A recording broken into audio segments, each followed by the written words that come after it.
UKLO 1 year masters. No IELTS required up to 5 years visa. High visa success rate. అమ్మా మనము any publicity is good publicity. అదే మీరు ఇంతకు ముందు కూడా పబ్లిసిటీ గురించి మాట్లాడుతూ నాకు ఇంత నెగిటివ్ కామెంట్స్ వస్తున్నాయి అంటే జనాన్ని నన్ను పొగుడుతున్నట్టుగా నేను ఫీల్ అవుతాను, ఎందుకంటే నేను అంత పబ్లిసిటీ కాదమ్మా, చిన్న ఎగ్జాంపుల్ చెప్తా. ఇప్పుడు డాక్టర్లు అనగానే హైదరాబాద్ రేంజ్లో, తెలుగు రాష్ట్రాల రేంజ్లో కడుపుకు సంబంధించిన డాక్టర్ ఎవరు అంటే ఫస్ట్ గుర్తొచ్చే పేరు నాగేశ్వర రెడ్డి గారి పేరు. ఫస్ట్ గుర్తొచ్చే పేరు Nageswara Reddy, AG hospital owner. అదే మోకాళ్ళు అనగానే గుర్తొచ్చే పేరు గురువారెడ్డి గారు. అవును, గురువారెడ్డి గారు.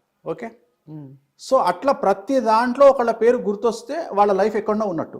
అట్లా తెలుగు రాష్ట్రాల్లో ఎవరి పేరు గుర్తొస్తుంది? 100% కాదు, 1,00,00,000% నా పేరు గుర్తొస్తుంది. అది అచీవ్మెంటే కదా. అది అచీవ్మెంట్ కాకుండా అది తప్పెట్లయితుంది. సో చాలా పెద్ద విషయం అది. నేను అనేది ఏంటంటే ఆ బ్రాండ్ ఇమేజ్ క్రియేట్ చేసుకోవడానికి నేను పడ్డ కష్టము సహజం. There is no development in comfortable zone. ఎప్పుడు డెవలప్మెంట్ అనేది కంఫర్టబుల్ జోన్లో ఉండదు. మనం గిరిగించుకొని ఒక 4 గీతలు గీసుకొని ఆ గీతల మధ్యలో జీవితాన్ని ప్రారంభిస్తే మన జీవితానికి ఎప్పుడు డెవలప్మెంట్ ఉండదు. మనం ఎప్పుడు మన రిస్క్ తీసుకోవాలి. ఉదాహరణ, హైదరాబాద్లో జాబ్ చేస్తే, ఉదాహరణ ఒక మామూలు జాబ్ చేస్తున్నాం, మామూలు జాబ్ చేస్తే 20,000 వస్తాయి. నేనేం చెప్తా, అరే మీరు 20,000 జాబ్ వదిలేసి సీదా వెళ్ళిపోయి ఒక మంచి వైన్స్ చూసుకొని, వైన్స్ ఓనర్ను బతిమలాడుకొని దాని ముందు ఒక మిరపకాయ బజ్జీల షాప్ పెట్టుకోండి. ప్రతిరోజు 80,000 సంపాదిస్తారు. డబ్బు ముఖ్యం, డిగ్నిటీ ఆఫ్ లేబర్తోని డబ్బు ముఖ్యం. 80,000 రూపాయలు సంపాదిస్తారు మీరు పర్ డే, నేను చెప్పేది. సో అట్లనే వ్యాపారాలు చాలా ఉన్నాయి ప్రపంచంలో. ఎన్ని రోజులైనా చావు లేనటువంటి, అంటే అసలు నష్టం రానటువంటి వ్యాపకాలు కొన్ని ఉన్నాయి. ఉదాహరణ విద్య, వైద్యం, మద్యం, తిండి. ఈ 4కి దోకాలేదు ప్రపంచంలో. ఈ 4ను మీరు ఈ 4లో ఏది పెట్టుకున్నా జీవితం సాఫీగా వెళ్ళిపోతుంది, డబ్బులు హ్యాపీగా సంపాదించుకుంటారు. సో సహజం. అంటే ఎప్పుడే కానీ నేను ఏమంటానంటే, జ్యోతిష్యం కాకుండా వేణుస్వామికి ఏవైనా వ్యాపకాలు ఉన్నాయి? చాలా ఉన్నాయమ్మా, చాలా ఉన్నాయి. ఎందుకున్నాయంటే నన్ను అంటే నేను ప్రిపేర్ అయ్యి ఉన్నా. ఎందుకంటే నన్ను ఎక్కడనో ఒక దగ్గర ఎవరో ఒకళ్ళు నన్ను ఏదో డిస్టర్బ్ చేయడానికి ప్రయత్నం చేస్తారు. చేసిన రోజు ఖచ్చితంగా నాకు నేను నిలబడాలి అంటే నేను చెప్పే ఒక సింగిల్ పాయింట్ ఎజెండా మోటివేషన్లో నేను నా క్లయింట్లకు ఏం చెప్తా అంటే, జీవితంలో మనం 100 మెట్లు ఎక్కి 100వ మెట్టు తర్వాత చనిపోతాం. అంటే ఆ హైట్స్ అనేది 100వ మెట్టు. ఉదాహరణ, ఒక రాజకీయాల్లో తీసుకుంటే ప్రధానమంత్రి అనేది 100వ మెట్టు. ఓకే, ముఖ్యమంత్రి అనేది రాష్ట్ర స్థాయిలో తీసుకుంటే ముఖ్యమంత్రి అనేది 100వ మెట్టు.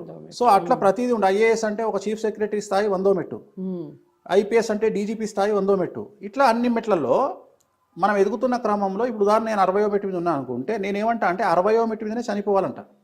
59కి కూడా రావద్దు. ఎక్కితే 61 ఎక్కాల, లేదంటే 59 మాత్రం పోవద్దు, 60లో చచ్చిపోవాలి. సో అలా నేను పెట్టుకొని మోటివేషన్ చేసుకొని నేను వెళ్తున్న స్థాయిలో, ఒకవేళ జ్యోతిష్యం అనేది ఏమైనా డిస్టర్బెన్స్ అయితే నేను రియల్ ఎస్టేట్ చేస్తాను.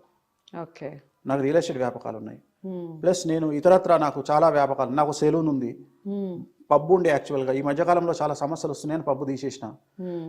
తర్వాత ఇప్పుడు వేరే చిన్న చిన్న ఏవో ఒక బోటిక్ లాంటిది, ఒక సెలూన్ లాంటిది ఏవో పెట్టుకొని నడిపించుకుంటున్నాను. ఎందుకంటే సైడ్ ఇన్కమ్ ఉండాలి. ఇక్కడ ఏమైనా డిస్టర్బ్ అయినప్పుడు ఎప్పుడు లైఫ్లో ఫైనాన్షియల్గా పడిపోవద్దు అనేది నా ఉద్దేశం. అందుకని నేను చాలా ఇంతమందికి మనం అడ్వైజ్ చేసినప్పుడు మనం చాలా ప్రీ ప్లాన్డ్గా ఉండాలి. రెండోది ఏంటంటే, ప్రతి ఒక్కడు ఏం మాట్లాడతాడు, అసలు వేణుస్వామి జాతకమే బాగుంటే వేణుస్వామి జాతకాలు ఎందుకు చెప్పుకుంటాడు అంటే, వేణుస్వామి బాగున్నాడు కాబట్టే అందరికీ చెప్తున్నాడు. అంటే ఫైనాన్షియల్గా బాగుండాలి ఫస్ట్ వేణుస్వామి. ఎందుకంటే మరి ఇన్ని పూజలు చేస్తే నువ్వు ఎట్లా సక్సెస్ అయినావు, నువ్వు సక్సెస్ కాకుండా వేరేటోడు ఎట్లా సక్సెస్ అవుతాడు అంటే, వేణుస్వామి సక్సెస్ అయిన తర్వాతనే వేరేవాడు సక్సెస్ అవుతాడు.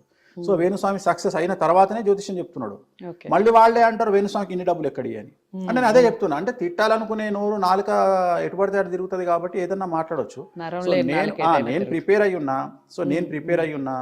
నేను ఇది కాకుండా ఇంకా 100 చేసుకుంటా, ఇవి కాకుండా ఇంకా 100 చేసుకోవడానికి సిద్ధంగా ఉన్నా. రెండవది, నాకు అంత నెసిటీ కూడా లేదు. కారణం ఏంటంటే, నాతో పాటు నా వైఫ్ కూడా సంపాదిస్తుంది. తను 2 షోలు చేస్తే చాలు సంవత్సరానికి. సో ప్రాబ్లమే లేదు. నెలకు 2 షోలు చేస్తే చాలు.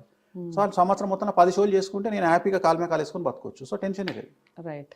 సో ఫ్యామిలీ లైఫ్ అన్నారు కాబట్టి ఇద్దరు కలిసి క్రికెట్ చూస్తారా? మీకు మాత్రమే క్రికెట్ పిచ్చి ఉందా? క్రికెట్ పిచ్చి చాలా ఉందమ్మా. అదే, చాలా షోస్ వెళ్ళినట్టుగా చూసా. నేను ఆస్ట్రేలియా కూడా వెళ్ళినా, నేను లండన్ కూడా వెళ్తా. నాకు ఎక్కడైనా అంటే ఆ మజా ఉన్న మ్యాచ్లకు వెళ్ళేవాడిని. బట్ ఆస్ట్రేలియా మ్యాచ్ తర్వాత నేను వెళ్ళడం మానేసిన.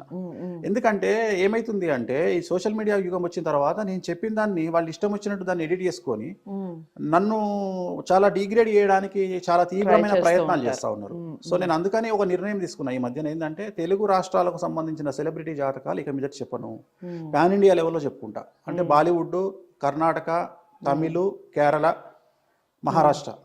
సో వీళ్ళకి సంబంధించిన సెలబ్రిటీల జాతకాలే చెప్తా తప్ప ఇక మీదట తెలుగు రాష్ట్రాలకు సంబంధించిన సెలబ్రిటీ జాతకాలు చెప్పాను. ఎందుకంటే ఏమవుతుంది అంటే ఇక్కడ వాళ్ళ వ్యక్తిగతమైనటువంటి వైరుధ్యాల మధ్యన వాళ్ళ వ్యక్తిగతమైన వైరం కోసమని నన్ను మధ్యలోకి తీసుకొచ్చి నా వీడియోలన్నీ ఎడిట్ చేసి దాన్ని ఏం చేస్తున్నారంటే నేను చెప్పింది చెప్పినట్టుగా వాళ్ళు ఇష్టం వచ్చినట్టు మార్ఫింగ్ చేసుకొని వాటి వీడియోలు వేస్తున్నారు.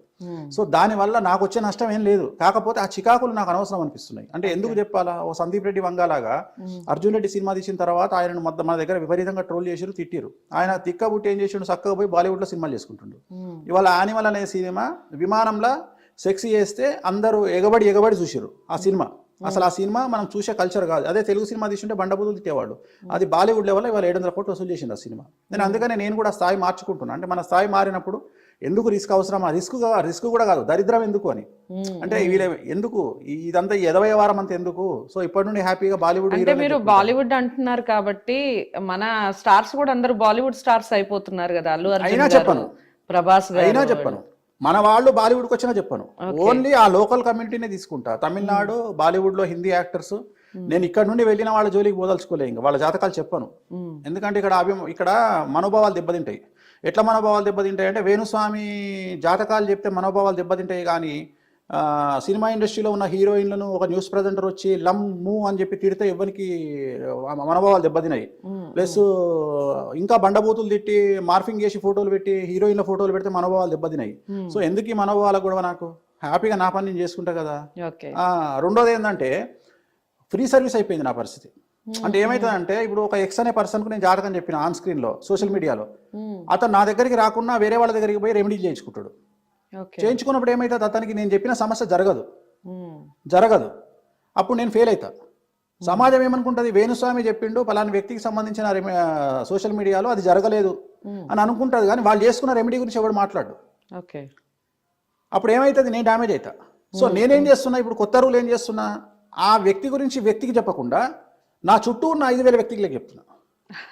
ఓకే, సో బిజినెస్ చేస్తున్నారు. ఇప్పుడు ఏమవుతుంది, ఇప్పుడు ఉదాహరణ నీకు బాగా క్లోజ్ ఉన్నాడు, ఇప్పుడు ఒక సినిమా స్టార్ ఉన్నాడు, మనం ఇంటర్వ్యూ అయిపోయినాక నేను ఆ సినిమా స్టార్ గురించో లేదా పొలిటీషియన్ గురించో మీకు చెప్పిన, మీలాంటి 5,000 మందితో మాట్లాడినా, ఇగో ఈ పలాంటి డేట్లో ఇవి జరగబోతుంది రాబోయే నెలలో అని. అతనికి అది విషయం జరగగానే ఈ 5,000 మందిలో 4,000 మంది నా ఫ్యాన్స్ అవుతారు. ఈ 4,000 మంది 5,000 మంది ఇంకో 10,000 మందికి చెప్పుకుంటారు. అంటే ఒకటేసారి ఒక ఇన్సిడెంట్ మీద నేను 1,00,000 మందిని సంపాదించుకుంటా. కానీ నేను సోషల్ మీడియాలో చెప్పడం వల్ల నేను డ్యామేజ్ అవుతున్నా. సో అందుకని నేను ఆపేసిన. ఇప్పటి నుండి ఏం చేయదలుచుకున్నా, ఎందుకంటే రాజశేఖర రెడ్డి గారి డెత్ గురించి నేను రాజశేఖర రెడ్డి గారికి చెప్పడం, ఆయనకు చెప్పలే, బట్ వాళ్ళ బావమరిదికి చెప్పిన, రవీంద్రనాథ్ రెడ్డి గారికి చెప్పిన, అట్లనే చంద్రప్రతాప్ రెడ్డి గారికి చెప్పిన, జగన్ జైలుకి వెళ్తాడని చెప్పి మళ్ళీ వాళ్ళకే చెప్పిన, అట్లనే రాజశేఖర రెడ్డి గారు చనిపోతారని ఒక 1,500 మంది విఐపీలకు చెప్పిన. ఆ 1,500 మంది విఐపీలు ఇవాళ నా క్లయింట్లు రెండు తెలుగు రాష్ట్రాల్లో. కానీ అదే నేను ఒకవేళ రాజశేఖర రెడ్డి గారు చనిపోతారని టీవీలో చెప్పి అది జరగకపోయి ఉంటే నా పరిస్థితి చాలా ఘోరంగా ఉండేది. సో అందుకని నేను ఏమంటున్నా, ఇప్పుడు ఇది బెస్ట్ నాకు, ఈ పబ్లిసిటీ బెస్ట్ నాకు దానికంటే. అందుకని ఇప్పటి నుండి ఏం చేస్తున్నా, వద్దు నాకు, నేను జనాల్లో చెప్పను. ఇంకోసారి నేను ఏదైనా ఉంటే డైరెక్ట్గా చెప్పుకుంటా, జనాలకు నా సర్కిల్కి చెప్పుకుంటా తప్ప మీడియాలో చెప్పను. డ్రెస్సింగ్ గురించి మాట్లాడదాం. వేణుస్వామి గారు రకరకాల డ్రెస్సులు వేస్తారు, రకరకాల గెటప్స్ వేస్తారు అని మామూలుగా మాటలు బయట వినపడుతూ ఉంటాయి. కారణం ఏంటంటారు? మీరు ఆధ్యాత్మికంగా ఉన్నప్పుడు ఒక టైప్ ఆఫ్ డ్రెస్లో ఉంటారా, లేకపోతే కామన్గా కూడా ఇదే టైప్లో ఉంటారా? బయటకు వెళ్ళినప్పుడు మిమ్మల్ని టీ షర్ట్లో చూడటం, రకరకాలుగా చూడటం, దాని గురించి కూడా కామెంట్స్ చేయటం జరుగుతుంది.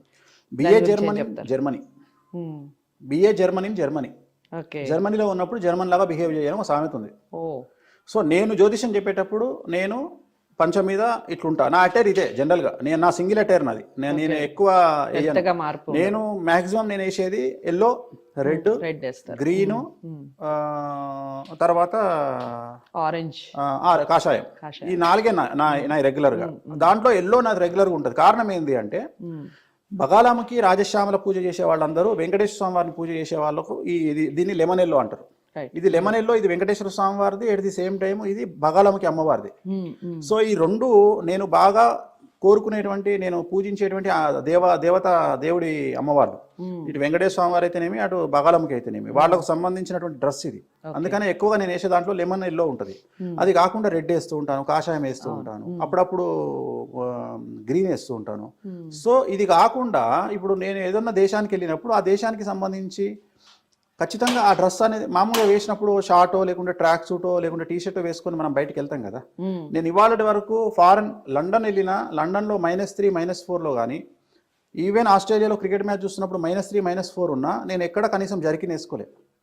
నేను ఇదే లుంగి మీద ఇదే అంగి మీద ఉన్నా. అందరు షాక్ అయ్యారు, స్వామి మేము గదగద వణుకుతున్నాం, మేము పెద్ద పెద్ద ఉలన్ కోట్స్ వేసుకున్నాము, మీరు మాత్రం అట్లానే ఉన్నారు అంటే. నాకు కంఫర్టబుల్ ఉంది ఇక్కడ, నాకేమి చలి పెట్టట్లేదు, ప్లస్ ఈ డ్రెస్ నాకు కంఫర్టబుల్ ఉంది, ఇది నాకు ఒక డిఫరెంట్ కైండ్ ఆఫ్ చూపించే విధానము, ఇట్లనే ఉంటా. సో నేను స్విమ్మింగ్ చేసేటప్పుడు పట్టు చీర కట్టుకొని స్విమ్మింగ్లు చేస్తారా అమ్మాయిలు? వాడు ఎవడో విమర్శిస్తాడు, హీరోయిన్లు బికినీలు వేసుకున్నారని. బికినీతోనే స్విమ్మింగ్ చేయాలి కదా, పట్టు చీర కట్టుకొని స్విమ్ చేయరు కదా. సో అట్లనే స్విమ్ చేసేటప్పుడు షార్ట్లు వేసుకుంటాము, బయట దేశం పోయినప్పుడు ఒకలాగా ఉంటాము. అంటే నేను గుళ్ళో పూజారిని కాదు, నేను ఊరి పురోహితుని కాదు. ఓకే, ఆస్ట్రాలజీ అనేది జస్ట్ ఏ ప్రొఫెషన్. అది కాకుండా వేణుస్వామికి వ్యక్తిగతమైన అంశాలు 190 ఉంటాయి. సో వాటి జోలికి రావడం కానీ వాటిని విమర్శించే రైట్స్ ఈ ప్రపంచంలో ఎవ్వరికీ లేవు. ఒక ముఖ్యమంత్రికి కూడా వ్యక్తిగతంగా ఆయన రాష్ట్ర ముఖ్యమంత్రి అయితే ఆయన కూడా ప్రత్యేకమైన ప్రైవేట్ జీవితం ఉంటుంది. ఆయన ప్రైవేట్ జీవితాన్ని డిస్టర్బ్ చేసే రైట్స్ ఎవరికి లేవు.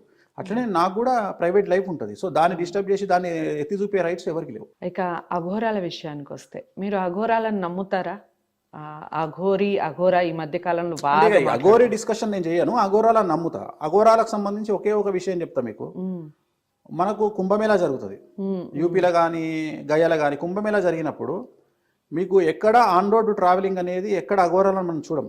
అంటే కారులో వెళ్ళడం కానీ నడుచుకుంటూ వెళ్ళడం కానీ ఎక్కడ చూడం. మనం గ్యాదరింగ్ సడన్ గా ఒకటేసారి 1,00,000 మంది అఘోరాలు అక్కడ కనిపిస్తారు. మీరు కెమెరాలు పెట్టి ఎత్తకండి, వాళ్ళు ఎక్కడ రోడ్డు నుంచి వచ్చినట్టు కానీ లేకపోతే బై రోడ్డు కానీ ట్రావెల్ చేసి వచ్చినట్టు కానీ మీకు కనిపించదు. అంటే సూక్ష్మ రూపంలో అక్కడికి వస్తారు అని పెద్దవాళ్ళు చెప్పారు, మనం అదే నమ్ముతున్నాం. అంటే రోడ్ల మీద తిరగడము, బై రోడ్డు ట్రావెల్ చేయడము, బస్సులలో, ట్రైన్లలో, ఫ్లైట్లలో అఘోరాలు ట్రావెల్ చేయడం అనేది నేను చూడలే ఇప్పటి వరకు. నేను చూసే అఘోరాలు, ఒకవేళ అలా చూసే వాళ్ళు ఉంటే వాళ్ళు అఘోరాలు కాదంటారా? అది అది అది అది మన సబ్జెక్ట్ కాదు కదా. ఇప్పుడు వాళ్ళ అఘోరాలా కాదా అనేది మనకు అనవసరం. మీరు చెప్పింది ఒరిజినల్ అఘోరాల గురించి మాట్లాడుతున్నారు, నేను కుంభమేళా అఘోరాల గురించి మాత్రమే మాట్లాడుతున్నా. ఇప్పుడు త్రయంబకేశ్వర్ కుంభమేళా అయినా, లేకుంటే గయాలో కుంభమేళా అయినా, లేకపోతే ఇక్కడ అలహాబాద్ కుంభమేళా అయినా, ఎక్కడైనా అన్ఎక్స్పెక్టెడ్ గా 1,00,000 మంది అఘోరాలు ఒక దగ్గర చేరడము, నాగసాధువులు ఒక దగ్గర చేయడమే చూసినాం తప్ప ట్రావెల్ చేసే వాళ్ళను నా లైఫ్ లో ఇంతవరకు నేను చూడాల. ఈవెన్ ఇప్పుడు ఈ మధ్య కాలంలో కూడా యాదగిరిగుట్ట టెంపుల్కు ఒక 8 మంది అఘోరాలు వచ్చారు. పక్కనే ఇంకో టెంపుల్ ఉంటుంది నాచారం గుట్ట అని, ఆ టెంపుల్కు ఒక 8 మంది అఘోరాలు వచ్చారు. వాళ్ళు ఎట్లా వచ్చారనేది ఎవరు తెలియదు. డైరెక్ట్గా మెట్ల దగ్గర కనిపించారు, గుళ్ళోకి వచ్చారు, మళ్ళీ మెట్ల దగ్గర నుండి మళ్ళీ ఎక్కడికి వెళ్ళారో తెలియదు. సో అంతేగాని వాళ్ళు బై రోడ్ వెళ్ళి బస్సులో దిగి ట్రైన్లో దిగి ఇవన్నీ ఎప్పుడు ఎవరు చూడలేదని చెప్తున్నాను నేను. సో ఇంకా హాబీస్ విషయానికి వస్తే, మీ వ్యాపకాలు రకరకాలుగా, బిజినెస్లు రకరకాలుగా, బాగా భోజన ప్రియులని విన్నాను, నిజమే అంటారా? వెజిటేరియన్ చాలా ఇష్టం, వెజిటేరియన్లో చాలా ఇష్టము. యాక్చువల్గా నేను గత 4 సంవత్సరాల నుండి, కరోనా వచ్చినప్పటి నుండి ఒక పూట భోజనం ఒక పూట టిఫిన్ చేస్తా ఉన్నా. అందుకనే నేను బక్కగా కావడానికి కారణం ఏంటి అంటే, ఒక పూట భోజనము ఒక పూట టిఫిన్. అంటే మార్నింగ్ 11 o'clock 2 ఇడ్లీలు తింటా లేదా 3 ఇడ్లీలు తింటా, మళ్ళీ ఈవినింగ్ 8 o'clock భోజనం అయిపోతుంది. మధ్యలో ఏమి తీసుకోను, 2 సార్లు టీ తాగుతా షుగర్లెస్. నైట్ 12:30కి అట్లా పడుకుంటా. 12:30 వరకు ఇంటర్నేషనల్ కాల్స్ ఉంటాయి. మార్నింగ్ 9 o'clock లేస్తా. ఇది నా రెగ్యులర్ సిస్టమ్. ఇంకా భోజన పీరియడ్ అంటే నాకు ఖచ్చితంగా పప్పు, పాలకూర పప్పు కానీ, పచ్చళ్ళు, రోటి పచ్చళ్ళు, సో చాలా చాలా ఇష్టం నాకు. వెజిటేరియన్ చాలా ఇష్టపడతా నేను, చాలా అంటే చాలా ఇష్టపడతా. నాన్ వెజ్ కూడా తింటా? నాన్ వెజ్ ప్రసాద రూపంలో తింటా, ఎందుకంటే నేను పూజ చేసే దాంట్లో లిక్కర్ నాన్ వెజ్ ఉంటుంది కాబట్టి ఒక స్పూన్ తోని లిక్కర్ తీసుకుంటాము, ఒక పీసు ప్రసాదం నైవేద్యం తీసుకుంటాము. అలా తెలంగాణ స్టైల్లో బగారా రైస్ చాలా ఇష్టం. బగారా రైస్ విత్ వంకాయ కర్రీ, గుత్తి వంకాయ కూర, అది చాలా ఇంట్రెస్ట్ గా తింటాను నేను. ఇది నా ఫుడ్ హ్యాబిట్స్. అంతే. నాకు కూల్ డ్రింక్లు అలవాటు లేవు, ఐస్ క్రీమ్లు అలవాటు లేవు, ఫ్రూట్స్ కూడా తినను, అసలు ఏం తినను. అంతే, ఓన్లీ ఆ ఫుడ్ మాత్రమే ఇష్టం. అంతే, అది కూడా పాలకూర పప్పు, ఒక పచ్చడి, ఒక వేపుడు, అలా తింటారు. మూవీస్ చూస్తారా? 2019 వరకు ప్రతి మూవీ ఖచ్చితంగా ఫస్ట్ మార్నింగ్ షో 8:45 షోకు నేను ఉండేవాడిని థియేటర్లో. 2019 వరకు. ప్లస్ ఐమాక్స్ థియేటర్లో ఖచ్చితంగా నేను ఒక షో వేసేవాడిని నాకు తెలిసినటువంటి విఐపీల కోసం. అంటే సినిమా వాళ్ళకి కావచ్చు, లేదా పొలిటీషియన్స్ కావచ్చు, లేదా పోలీస్ వాళ్ళకి కావచ్చు, అందరికి కలిపి ఒక షో వేసేవాడిని. అలాంటిది ఇప్పుడు 2019 తర్వాత నేను మ్యాక్సిమం చూసుంటే 2 సినిమాలు చూసుంటా థియేటర్. ఎందుకని? టైం దొరకట్లా. ఈ పబ్లిసిటీ వల్ల ఏమైతుంది అంటే, ఇది నెగిటివ్ అనుకుంటారు చాలా మంది. ఇది ఏమైతుంది అంటే, జనాలు ఏం ఫీల్ అవుతారంటే, చాలామంది నెగిటివ్, అంటే కొంతమంది ఏం ఆలోచిస్తారంటే, వేణుస్వామి గురించి నెగిటివ్ పబ్లిసిటీ వస్తుంది అంటే ఆయన లైఫ్ స్పైల్ అవుతుందేమో అనుకుంటారు. కానీ అక్కడ జరిగేది ఏం జరుగుతుంది అంటే, నా రీచ్ అనేది పెరుగుతూ ఉంది. పెరగడం వల్ల ఏమవుతుంది అంటే ఎందుకు వేణుస్వామిని టార్గెట్ చేస్తున్నారు అని ఫస్ట్ ఆలోచిస్తారు జనాలు. ఆలోచించి నా దగ్గరికి రావాలనుకునేవాడు ఓహో ఈయన దగ్గర సబ్జెక్ట్ ఉంది కాబట్టి ఈయనను టార్గెట్ చేస్తున్నారు అని జనాలు రావడం స్టార్ట్ అయింది. సో రెగ్యులర్గా పెరుగుతూ ఉంది. యాక్చువల్గా 2017 వరకు స్లోగా ఉండింది. 2017లో కూడా ఇట్లనే టార్గెట్ చేసినారు నన్ను. అప్పటి నుండి అట్లా రాకెట్ లాగా లేచిందంటే అది అట్లనే వెళ్తుంది, ఎక్కడ డ్రాప్ అవ్వట్లా, కంటిన్యూ వెళ్తుంది. ఒకవైపు జరిగే కాంట్రవర్సీస్ జరుగుతుంటాయి, వాటికి నాకు సంబంధం లేదు. ఇప్పుడు కూడా మనం ఇంటర్వ్యూ చేస్తున్నాం, మీకు మంత్రాలు వినబడుతున్నాయి కదా. అవును, యాగం నడుస్తుంది. ఓకే, ఈ రోజు కూడా నేను బిజీగా ఉన్నా. ఇవాళ 3వ రోజు కంటిన్యూగా నాకు నా ప్రోగ్రాములు కంటిన్యూగా నడుస్తున్నాయి. నాకు ఎక్కడ 1% ఎక్కడ బ్రేక్ అనేది లేదు. ఆస్ట్రేలియా వెళ్ళినా, యూకే వెళ్ళినా, వచ్చినా నా పని నేను చేసుకున్నా, నా అపాయింట్మెంట్ కంటిన్యూ అవుతున్నాయి, నా పూజలు నాకు కంటిన్యూ అవుతున్నాయి. సో అంటే నేను అనేది ఏంటంటే వీటన్నిటికీ పెద్ద ఫీల్ అయ్యే మనిషిని కాదు నేను. No regrets. సో మీరు అసలు ఫీల్ అవ్వరు అన్నారు కాబట్టి ఒక విషయం అడుగుతాను. వేణుస్వామి గారు అసలు సామాన్యులకి అందుబాటులో ఉండరు, చాలా కాస్ట్లీ ఆస్ట్రాలజిస్ట్ అని ఒక పేరు. ఏం లేదు, అట్లా అనుకుంటారు. అంటే నా లైఫ్ స్టైల్ చూసి అట్లా అనుకుంటారేమో కానీ నేను ప్రతిరోజు 15 మందికి నా సామాన్యులకు నేను అపాయింట్మెంట్ ఇస్తా. ప్లస్ డబ్బు లేని వాళ్ళకు 5 మందికి ఫ్రీగా చూస్తా డైలీ. ఓకే, డబ్బు లేని వాళ్ళకు ఒకవేళ డబ్బు లేకపోతే వాళ్ళకి డబ్బులు ఇచ్చి ఆటోలో పోమని డబ్బులు ఇస్తా. నేను 15 మంది అమ్మాయిలని రేప్ విక్టిమ్స్ని నేను నా వైఫ్ కలిసి దత్తత తీసుకున్నాం. ఇక్కడ నుండి 10 కిలోమీటర్ల దూరంలో ఆశ్రమం ఉంటుంది.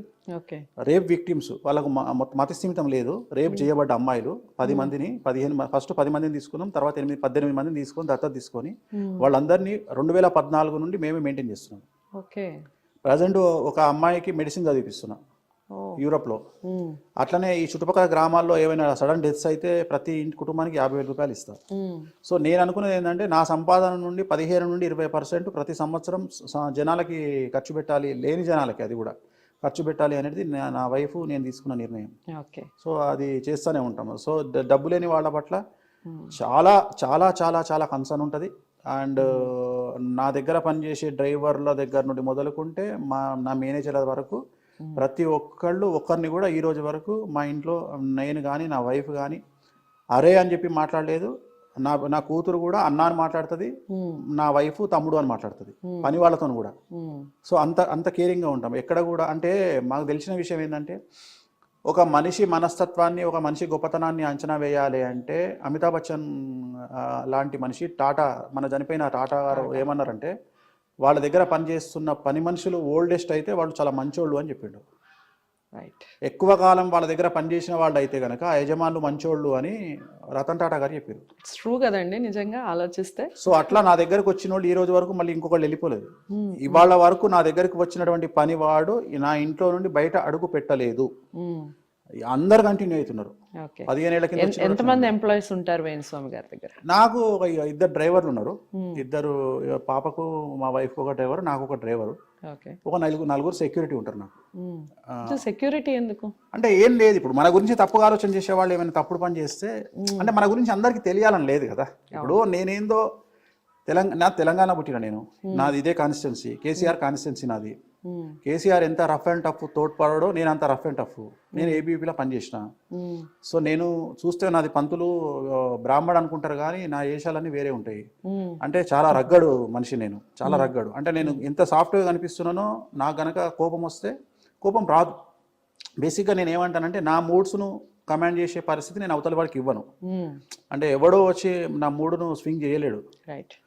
ఇప్పటికి కూడా మీరు పోయి ఎంక్వైరీ చేసుకుంటే నాచారంగుట్ట అనే దేవాలయం ఉంటుంది. ఆ దేవాలయంలో గుడి పంతులను గుడిలోకి వచ్చి ఒక అయ్యగారిని సుల్తాన్ బజారు రౌడీ షీటర్ ఒకడు వచ్చి కొట్టాడు. కొడితే నేను, మా సొంత మేనమామ, ఇంకో 2 పంతులను కలిసి 8 మంది రౌడీ షీటర్లను ఉరికిచ్చి కొట్టినాం. రౌడీ షీటర్లను ఉరికిచ్చి కొట్టి కిందేసి తొక్కి నార తీసినాం, తీసి పోలీస్ స్టేషన్లో చెప్పినాం. ఇప్పటికి చరిత్ర చెప్పుకుంటారు ఆ ఊర్లో. సో అలాంటి మెంటాలిటీ, అంటే కోపం వస్తే ఆ స్థాయిలో వస్తుంది, లేకుంటే రాదు. దానికి నేను అనేది ఏంటంటే నేను ఏడ్చినా బాధపడ్డా చాలా పెద్ద రీజన్ ఉండాలి. అట్లా అని ఎవరిని పడితే వాడిని శత్రువుగా భావించే రకం కాదు. నా స్థాయికి వస్తేనే భావిస్తా. ఎందుకంటే రోడ్డు మీద పోతుంటే ఎవరు పడితే వాళ్ళు మన శత్రువు అనుకోవచ్చు. అంత మాత్రాన నేను వాడు నా శత్రువు అని నేను ఫీల్ కావాలి. మహేష్ బాబు చెప్పినట్టు ఎవరు తాగమంటే ఆడు తాగను, నాకు తాగాలనిపించినప్పుడు నేను తాగినా అన్నట్టు శత్రువు అని నేను ఫీల్ అవ్వాలి తప్ప అవతలోళ్ళు 1,00,000 మంది ఫీల్ అవ్వని నాకు సంబంధం లేదు. బట్ నేను శత్రువు అని ఫీల్ అయినాడు, సినిమా వేరే రకంగా ఉంటుంది. వైఫ్ పాప ఎవరిష్టం? ఇక అది అంటే జనరల్గా పాపను తల్లిలాగా చూసుకుంటా, భార్యను కూతురిలాగా చూసుకుంటా. కూతుర్ని తల్లిలాగా, చూసుకుంటా. భార్యని కూతురులాగా చూసు. మీరు అడగొచ్చు స్ట్రేట్ అవే, వాళ్ళని అడిగినా ఇదే ఆన్సర్ వస్తుంది. ఓకే. నా భార్యనే కాదు, నేను అందరికీ చెప్తున్నా ఈ జనరేషన్ మగవాళ్లకు, భార్యను కూతురిగా చూసుకునేవాడు సక్సెస్. ఇక వాడు తోపిగా ప్రపంచంలో, వాడు తోపిగా. ఎందుకంటే పెళ్లి చేసుకున్నప్పుడు లవ్ మ్యారేజ్ కానీ అరేంజ్డ్ మ్యారేజ్ కానీ ఒక కుటుంబాన్ని వదిలేసి మగవాడి దగ్గరికి వచ్చి మొత్తం సర్వస్వం అర్పించి వాడి కోసం పడుతుంది అంటే, ఇవాళ ఆడవాళ్ళు తప్పు చేస్తే దానికి కారణం మగవాళ్ళే అని చెప్పి నేను చెప్తా. ఎందుకంటే నిజంగా మగవాడు సక్రమంగా ఉంటే ఆడవాళ్ళు తప్పే చేయరు అంటే నేను అనేది ఏదో చేస్తున్నాను కాదు, ప్రేమగా చూపించలేకపోతున్నారు అంటే నువ్వు కన్సర్న్ ఎక్కడిస్తున్నావు. ప్రస్తుత సమాజంలో భార్యాభర్తలకు వర్క్ ప్రెషర్ అవ్వచ్చు, లేదా ఇంకో సమస్య కావచ్చు, దీనివల్ల ఏం చేస్తున్నారు, భర్త ఇంటికి రాగానే ల్యాప్టాప్ పట్టుకుంటాడు లేదా టీవీ రిమోట్ పట్టుకుంటాడు.